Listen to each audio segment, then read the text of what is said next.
when the liberal group got a exempt status, and 3 that I just mentioned didn't for over 2 years.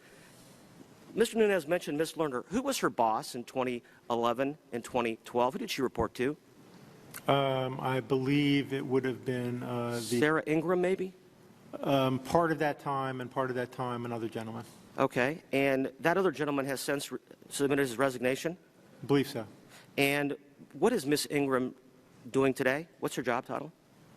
She works on on implementing the Affordable Care Act. Okay. Who promoted her to that position? I would have moved her into that position. Why would you promote somebody to that position who was in charge of the exempt organization division, which certainly has had some controversy over the last couple years, under an investigation? Because she is a superb civil servant, sir. So she had nothing to do with this? I wouldn't imagine so. Even By the way, I can't speak to individual cases. I can say generally, we provided horrible customer service here. I will admit that. We did. Horrible customer service. You Whether it was targeted politically motivated or not is a very different question. You targeted an individual, an American, who right. still doesn't know to this day why he was question number 26. All right, time has expired. Mr. Becerra is recognized. Thank you, Mr. Chairman. Gentlemen, thank you very much for your testimony. And let me key off of something, Mr. Miller, you said. You said foolish mistakes were made. I think the President actually said it better. He said that the handling of those tax-exempt applications in that process at the IRS was outrageous and intolerable. No excuse. And as much as we know that the folks at IRS have a thankless job because they have to go and tell their fellow Americans that they may be audited or they have to do this work understaffed, we have to maintain the confidence in the system because it's a voluntary system of payment of our taxes. Agreed. And so you are right. It was a foolish mistake, but the President's even more correct that it was outrageous and intolerable. Now, let me also focus on something, Mr. George, you said. When you were asked, was there any finding or evidence of political motivation here, you said no. That's correct, sir. Okay. And so what we find is a situation where inexcusable activity took place because it erodes the confidence of the American people in a system where they participate voluntarily.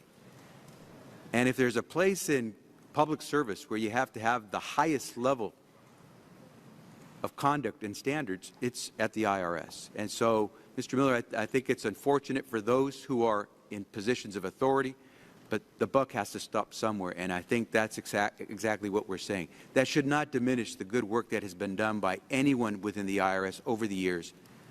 And so I hope you understand that you are here today talking to us because we need to get to the bottom of this.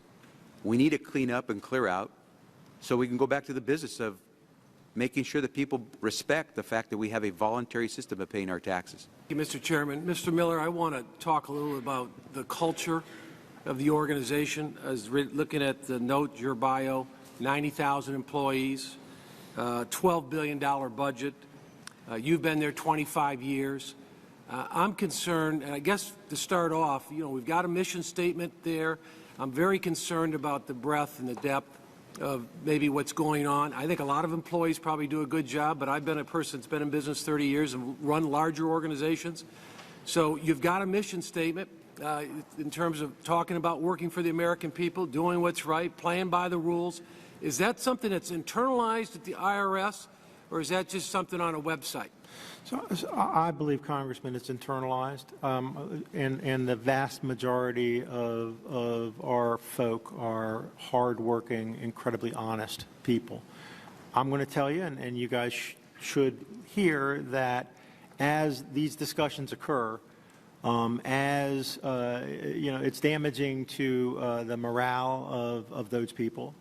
And we, you know, it's probably ultimately damaging to the sense of voluntary compliance, which underlies our entire tax system.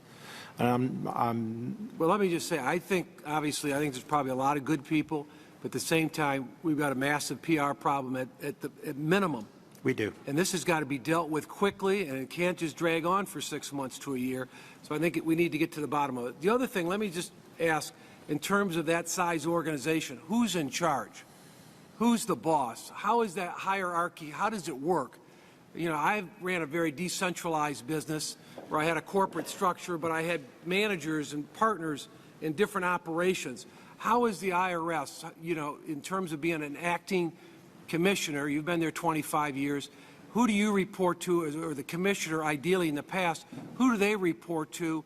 And at what point, when something like this comes up, who's involved at the next level up? So the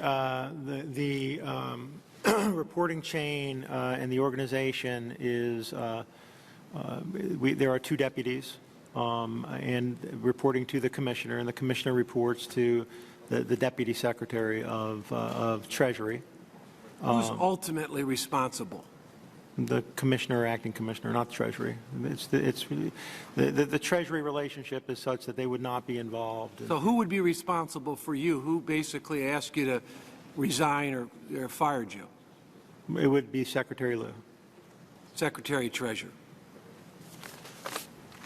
The other thing is, let me ask you, there's been 2 people that have been, were you terminated or fired? What happened there? Or are you getting ready to retire? I was asked to resign, and I will retire. Okay. As under the civil service rules. Now, on what basis do you feel like you're getting asked, and maybe one other person, I guess, got asked, but it seems like there's a lot of other people, ideally in Cincinnati and Washington and other parts, that haven't been held accountable? I'm not sure what the question is, sir. If I could answer it and then tell me if I'm answering the wrong question. Okay, go ahead. We're not done yet.